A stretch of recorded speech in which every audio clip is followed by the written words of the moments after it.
Voilà pourquoi tous ensemble, comme un seul homme, nous t'acclamons très fort. Est-ce qu'on peut bien acclamer pour les seigneurs? Est-ce qu'on peut bien acclamer pour les seigneurs? J'attends ceux qui sont assis. Est-ce qu'ensemble on peut bien acclamer pour les seigneurs en poussant des cris de joie? En poussant des cris de joie. Est-ce que quelqu'un peut donner à Dieu la première célébration du mois de mars? Alléluia. Est-ce que quelqu'un peut donner à Dieu une très bonne célébration du mois de mars? Alléluia. Alléluia. Seigneur, nous bénissons ton nom. Seigneur, nous bénissons ton nom. Que l'honneur et la gloire te reviennent au nom de Jésus. Amen. Amen. Aide-moi à saluer ton voisin de gauche et de droite. Souhaite-le bienvenue dans la présence de Dieu. Bienvenue dans le mois de mars. Que Dieu te fasse du bien.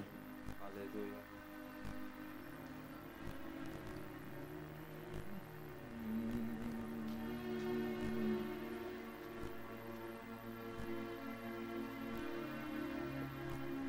Amen. Amen. Que Dieu nous bénisse abondamment. Sans plus tarder, on va partager une pensée ce soir et après on va plonger dans la prière. Tout à l'heure, quand je suis monté, j'ai senti l'atmosphère des prières en ces lieux. Et j'ai senti que je n'étais pas obligé de dire tout, mais qu'on puisse vraiment plonger dans la prière. Et ce soir, je vais partager sur un sous-thème, une foi audacieuse. Une foi audacieuse. Une foi audacieuse. Une foi audacieuse. Alors, on va lire la parole de Dieu. Je ne sais pas comment on va faire. On va lire juste. On va juste lire quelques versets. Dans 1 Samuel 17. C'est une histoire que nous connaissons beaucoup. Voilà, 1 Samuel 17.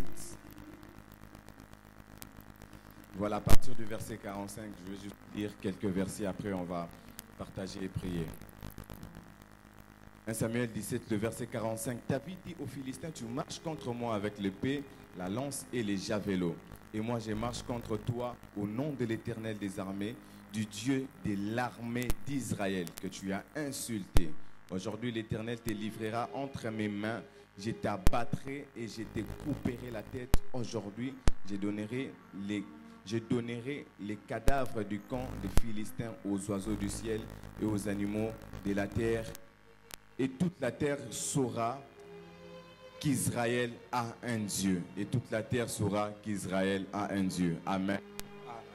Et toute la terre saura que tu as un Dieu ce soir. Amen. Et toute ta famille saura que tu as un Dieu, que tu viens prier à Jésus revient. Amen. Et tout Kamunganga saura qu'à Jésus revient, il y a un Dieu que nous venons chercher à chaque fois que nous venons en ces lieux. Amen. Alors, une foi audacieuse. Une foi audacieuse. J'ai l'impression que mon interprète n'arrive pas vraiment à bien toucher les mots audacieux. Une foi audacieuse. Alors lorsqu'on parle de l'audace, on voit la disposition qui porte à des actions difficiles. La disposition qui porte à des actions difficiles. Ce ne sont pas des actions faciles, mais ce sont des actions difficiles. Des actions dangereuses. Où tu sens que ta vie même est en danger. Où tu sens que tu vois que ton travail est en danger. Ta famille est en danger. Des actions difficiles. Danger. Au mépris des obstacles. Au mépris des obstacles.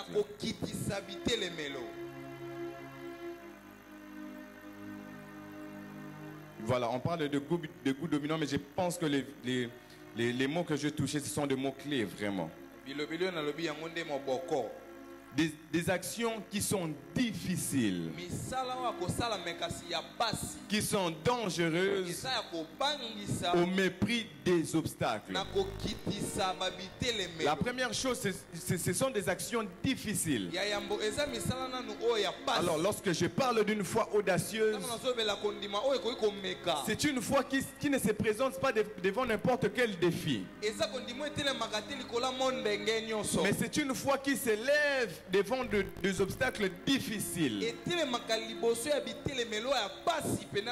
C'est une foi qui s'élève en action devant des obstacles qui sont difficiles humainement.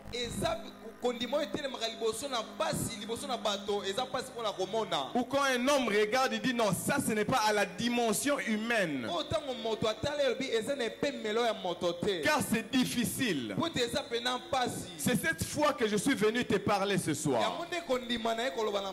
Je ne suis pas venu te parler d'une petite foi, mais je suis venu te parler d'une grande foi. Une grande foi. Une foi audacieuse qui s'élève devant les grandes difficultés, devant les actions difficiles, devant les obstacles difficiles. Et c'est là que la foi audacieuse s'élève et s'impose. Ce n'est pas une foi qui cherche là où il y a des actions faciles. La foi audacieuse s'élève là où l'humain ne peut pas faire une action. La foi audacieuse s'élève au-dessus de lois humaines, s'élève au-dessus des balances humaines, s'élève au-dessus des critères humains. Une foi audacieuse dans la vie de tous les jours étant qu'être humain. Un homme ne peut pas manifester cela, car il aura peur en voyant le défi qui est devant lui. Mais celui qui a une foi audacieuse n'aura pas peur, car c'est une foi qui attire aussi des grands défis, qui attire des actions difficiles, des actions dangereuses. Mais j'aime cette conclusion: au mépris des obstacles. Et lorsque nous lisons la Bible, vous allez voir avec moi, il y a eu plusieurs obstacles, plusieurs situations difficiles qui se sont levées devant certaines personnes. Et il fallait que ces personnes puissent se lever et manifester une foi audacieuse. Ce soir, je suis venu dire à quelqu'un, devant certains défis, il te faut une foi audacieuse. Une foi audacieuse qui va au-delà des actions difficiles. Et dans la Bible, il y a l'histoire des enfants d'Israël. Ils sont sortis de l'Égypte. Mais alors qu'ils sont en train d'avancer pour aller vers la terre promise,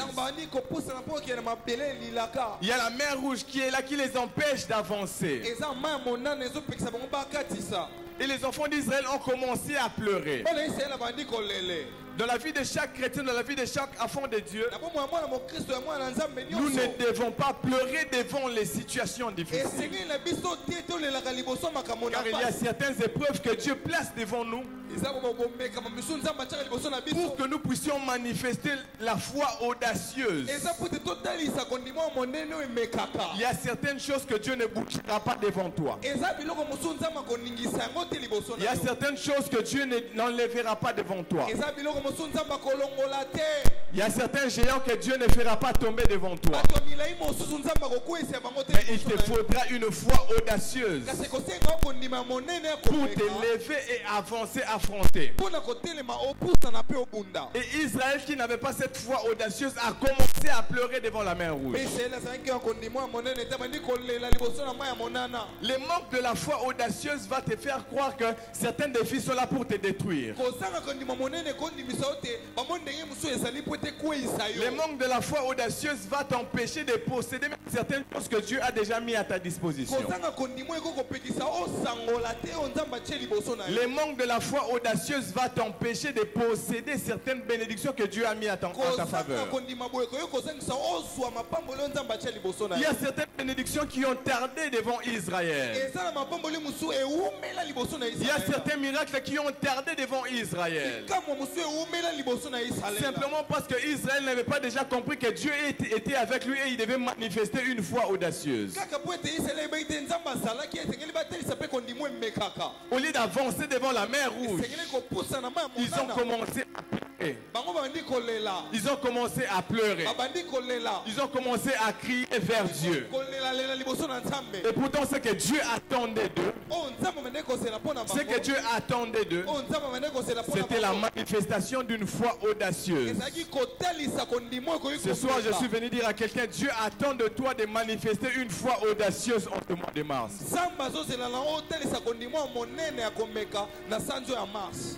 Dieu attend que tu puisses manifester une foi audacieuse en ce mois de mars. Il y a certaines choses que Dieu a déjà placées devant toi. Il y a certaines bénédictions que Dieu a déjà placées devant toi. Et il te faut une foi audacieuse pour avancer vers ces choses. Et dans le texte que nous avons lu, ce texte qui nous parle de David, cet homme que nous connaissons. David se lève et il va vers ses frères.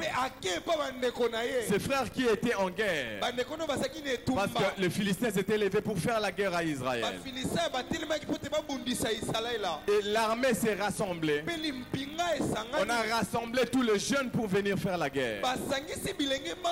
Alors que ses frères étaient là, David est arrivé au lieu.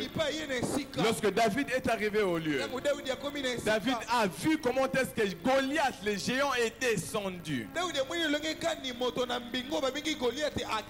Il a entendu de ses propres oreilles comment est-ce que Goliath était en train d'insulter.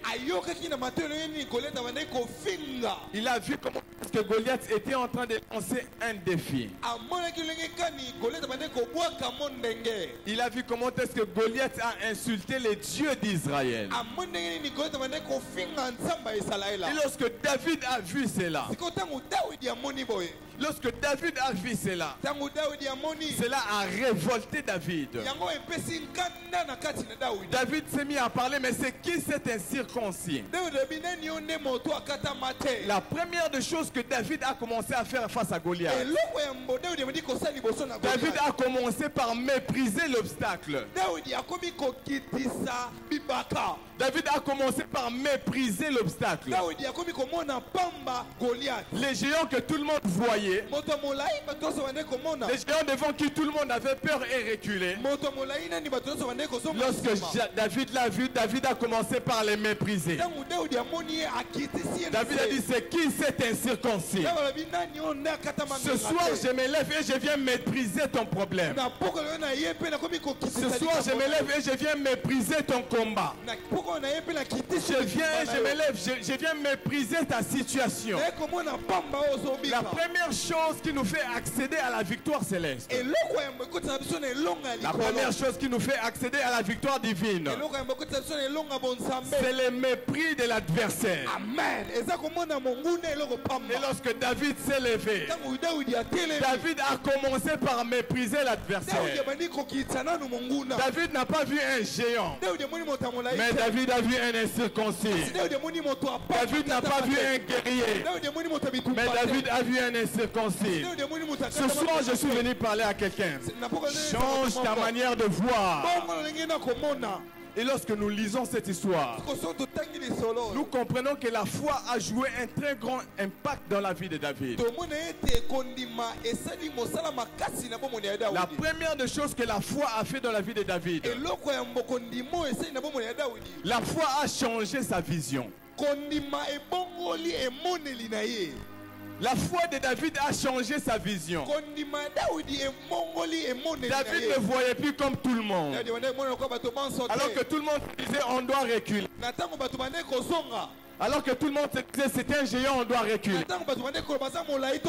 On doit se cacher. Mais David voyait une opportunité qui va l'introduire à la royauté. David était en train de voir une victoire que Dieu était en train de l'accorder. Ce soir, je vois la victoire que Dieu va accorder à quelqu'un. Ce soir, je vois l'élévation que Dieu va accorder à quelqu'un.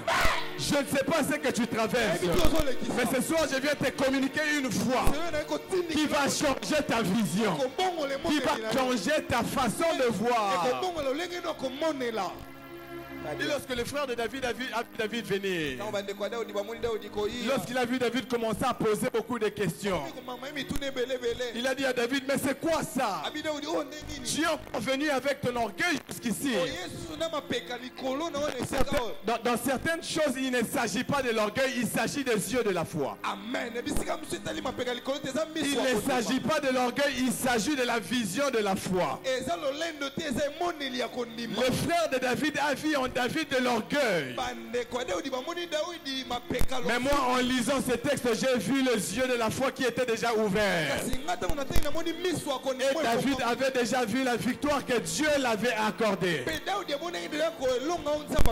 La première des choses que la foi vient faire, la foi vient ouvrir nos yeux. Que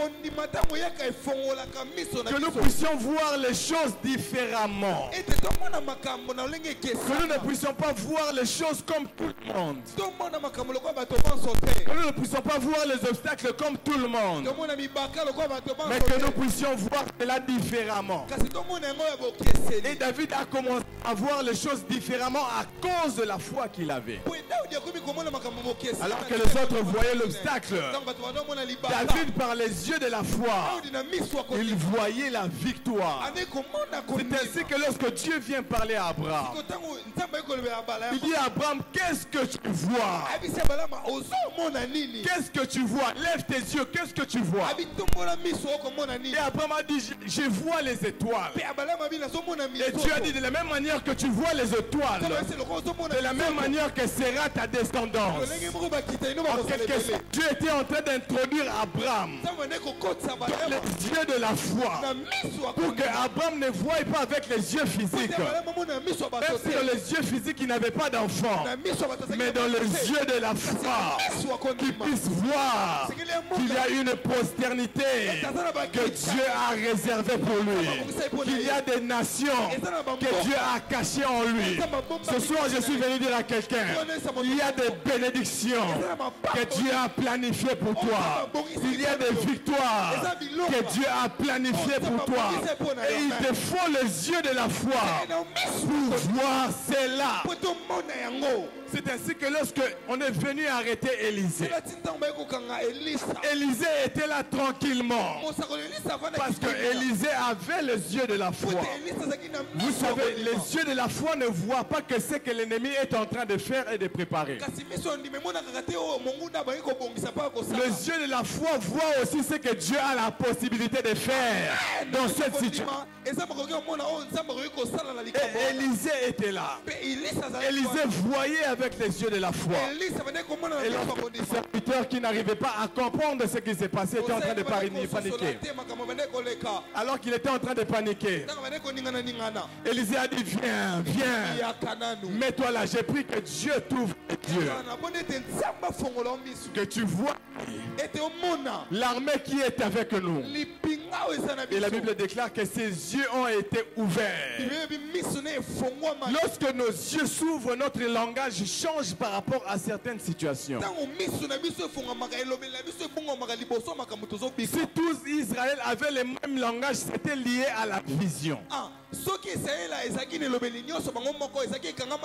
lié à ce qu'eux voyaient. Eux, ils voyaient un géant, mais David ne voyait pas un géant. David voyait un incirconcis. Je prie ce soir que Dieu te fasse accéder aux yeux de la foi. Que tu ne puisses pas voir les choses comme tout le monde. Que tu puisses voir la victoire là où il y a des combats. Que tu ne vois pas simplement des combats, mais que tu vois les victoires que Dieu va t'accorder. Et David avait cette foi audacieuse. Et la manifestation de cette foi dans la vie de David a commencé d'abord par changer sa vision. Et lorsque la vision de David a été changée, alors que tout le monde disait pour battre un géant c'est difficile,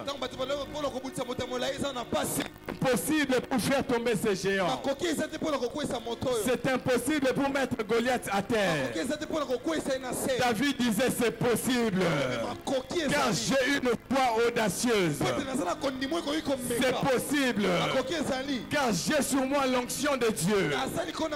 C'est possible car je vois les choses différemment de vous. Ce soir je vais dire à quelqu'un c'est possible que Dieu t'accorde la victoire devant ce combat.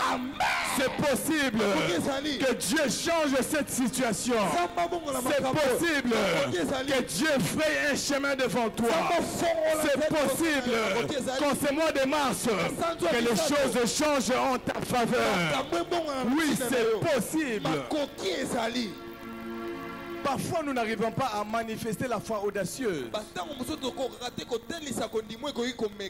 que c'est une foi qui nous place devant des actions dangereuses. C'est une foi qui nous place devant des actions dangereuses. Et David était devant une action dangereuse. Sa vie était en danger. Imaginez un petit enfant, un petit David qui s'avance devant un géant. Mais qui vient avec quoi? Avec un bâton et des pierres. Avec son bâton et des pierres en train de s'approcher. C'est très dangereux. Parce que les géants auprès de qui David s'approche est bien armé. Il a son épée. Et c'est un guerrier. Et c'est la chose qui décourage plusieurs chrétiens à manifester la foi audacieuse. Il est là, il regarde. Ah, dans ma famille d'ailleurs, mon oncle était chef coutumier. D'ailleurs, ma tante là qui va à tout moment au village, il y a trop de rumeurs que c'est une sorcière, j'ai peur. La foi audacieuse avance. La foi audacieuse ne recule pas. Même quand c'est dangereux, il faut avancer. Même quand c'est dangereux, tu ne vas pas mourir. Mais tu dois avancer. Même quand c'est dangereux, tu ne dois pas reculer. Mais tu dois avancer. Ce soir, je viens libérer une dernière parole pour quelqu'un. La foi audacieuse te poussera à avancer et non à reculer.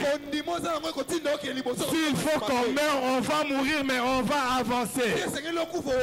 S'il faut qu'on meure, on va mourir avec Dieu, mais on va avancer. Paul n'a pas reculé devant les obstacles. Paul n'est pas rentré en arrière devant les obstacles. Mais Paul s'est mis à avancer. Les enfants d'Israël se sont présentés devant le fleuve Jourdain. Ils devaient avancer. Dieu les a dit, avancez. Prenez l'arche avec vous et avancez. C'était une action dangereuse car le fleuve était devant eux. Et si le fleuve ne séchait pas? Et si cela s'est passé différemment? Il pouvait se poser plusieurs questions. Mais la Bible déclare, ils étaient là. Et ils se sont mis à avancer. Et plus ils avançaient, plus le fleuve était en train de devenir à sec. Leurs pieds étaient en train de marcher sur le sec. Ce soir, je déclare sur la vie de quelqu'un, en ce mois de mars, à chaque fois que tu avanceras, Dieu va frayer des chemins devant toi. À chaque fois que tu avanceras, Dieu va ouvrir des brèches devant toi. oh mon Dieu. Vous savez pourquoi est-ce que devant Jéricho, Dieu a demandé qu'il ne puisse que tourner? Parce qu'en réalité, ce qu'il faisait, il n'était pas en train simplement de tourner, mais ils étaient en train d'avancer. Avec Dieu, parfois, il faut juste faire un mouvement. C'est un mouvement répétitif. Il faut toujours le faire. Car c'est un mouvement qui va t'amener droit vers ton miracle. Ce soir, je suis venu dire à quelqu'un qui sent c'est comme si sa vie est en train de tourner. Qui sent c'est comme s'il y a un vide, un rond, un cercle qui s'est fait. Je suis venu te dire, toi tu vois que tu es en train de tourner en rond, mais Dieu est en train de te voir en train d'avancer. Et plus tu es en train de tourner, plus tu fais des pas, plus tu tournes, plus tu avances, plus Dieu va t'élever et changer ta situation. Je prie que Dieu ferait un chemin devant toi. Je prie que Dieu t'accorde cette foi audacieuse d'avancer devant les obstacles. Israël n'a pas reculé, mais Israël a avancé. Et ma prière pour toi ce soir, que Dieu t'accorde cette foi audacieuse pour que tu avances et que tu affrontes les obstacles. Est-ce qu'on peut s'élever? On va prier.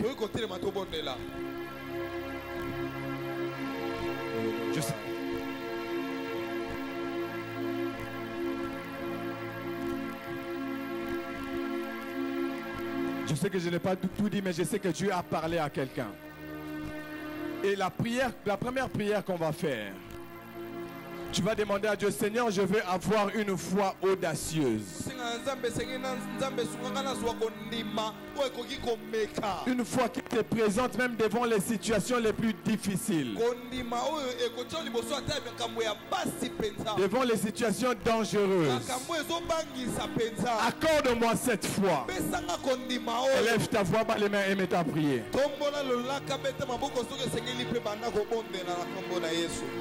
Que Dieu t'accorde la foi audacieuse. Que Dieu t'accorde la foi audacieuse. Que Dieu t'accorde la foi audacieuse. Oh Chélémi, que Dieu t'accorde la foi audacieuse. On n'a pas beaucoup de temps, mets-toi à prier.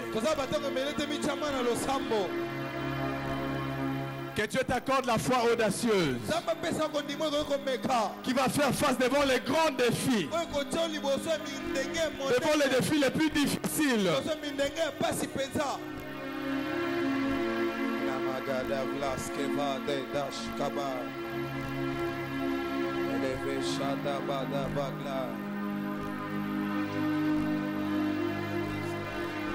Si tu sens que tu dois marcher dans les rangées, sens-toi libre. Demande à Dieu une foi audacieuse. Une foi audacieuse.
Henderia balaba shamdorio bolobo sende. Kabaya andere be yandorio bosende. Henderio bola manaraba yandorio bolobo sende. Henderio bo shandere be yandorio boboko sende. Henderia balaba shamdorio bolobo yandorio bosende. Henderia basandorio boboko sende. Demande à Dieu une foi audacieuse.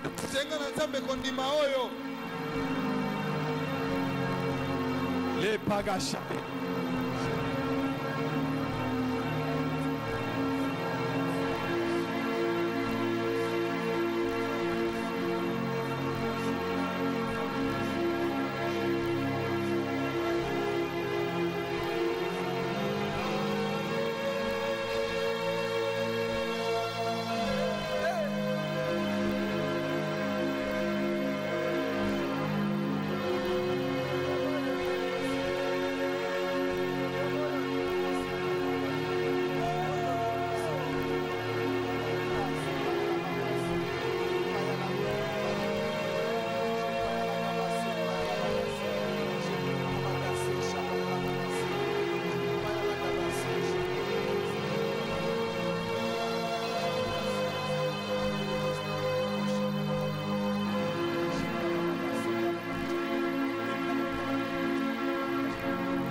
Deuxième sujet de prière. Et peut-être c'est par ici qu'on va finir. Tu vas prier. Tu vas parler. La première des choses que David a fait devant Goliath, David a parlé. David a commencé à parler devant Goliath. David a commencé à mépriser Goliath. David a commencé à proclamer la victoire avant le coup. David a commencé à proclamer la victoire. On va faire cette prière ensemble. Tu pries et tu bats les mains. Tu proclames la victoire devant cette situation. Tu parles, tu proclames la victoire devant ces combats. Lève ta voix et mets-toi à prier.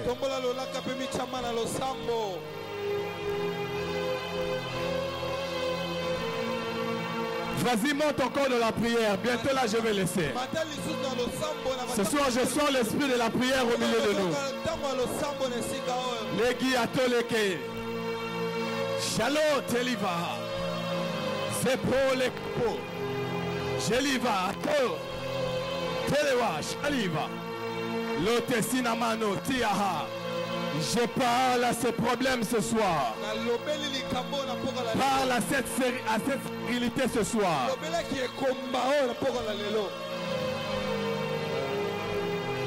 Belo sanga, belo sanga. Belo sanga, belo saide.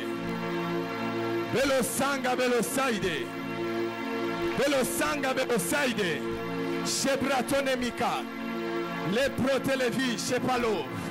Les riobo sikamanote, jetova shipahaya.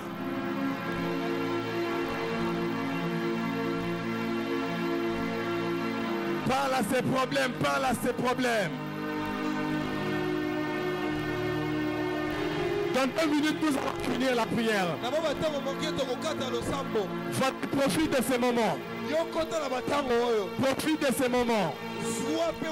Shelebeya, Kandoloboyosi. Jeleto Semaya. Shemalobayasa. Nous parlons ce soir, nous proclamons la victoire. Devant toute bataille. Devant tout combat.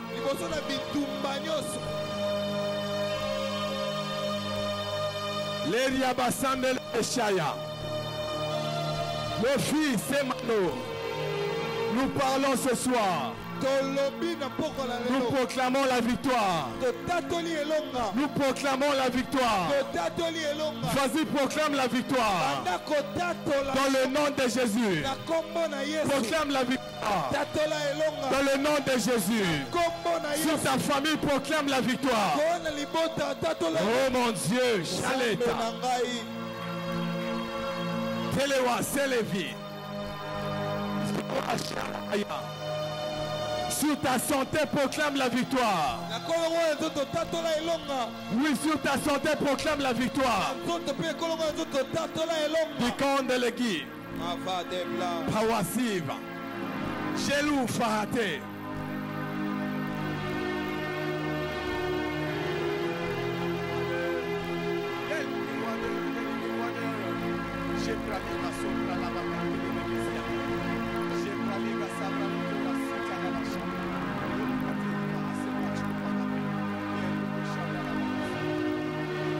Au nom de dernier sujet de prière.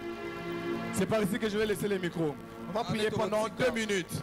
Tout à l'heure, quand on priait, j'ai vu comme un mur s'élever devant quelqu'un. Et Dieu me dit, il y a plusieurs personnes devant ce lieu qui ont affaire à certains blocages dans leur vie, qui s'attendent à certaines situations mais ça ne bouge pas. Dieu avait déjà même parlé. Dieu avait déjà annoncé. Et tu sens que ça t'épuise même. Ce soir, nous allons prier et nous allons faire tomber toutes sortes d'obstacles. Toutes sortes de blocages qui t'empêchent d'aller plus loin, qui t'empêchent de toucher plus, qui t'empêchent de vivre plus. Allez, vas-y, bats les mains et mets-toi à prier. Que ces blocages tombent. Que ces blocages tombent. Que ces blocages tombent. Que ces blocages tombent. Que ces blocages tombent. Que ces blocages tombent. Que ces blocages tombent. Oh Rabashata Labaya. Disofela. Que ces blocages tombent. Que ces blocages tombent. Je dis que ces blocages tombent. Que ces blocages tombent. Alors que tu es en train de battre les mains et de prier. Dieu est en train d'exaucer ta prière. Dieu est en train de libérer un mouvement. Dieu est en train de libérer un souffle. Dieu est en train de libérer un... Dieu libère un vent. Dieu libère un vent sur ta famille. Dieu libère un vent. Dieu libère un vent. Shema Yassa. Dieu libère un vent. Je vois comme des vents qu'on est en train de libérer dans notre famille. Et on écrit des blocages santé, des blocages finances, prospérité.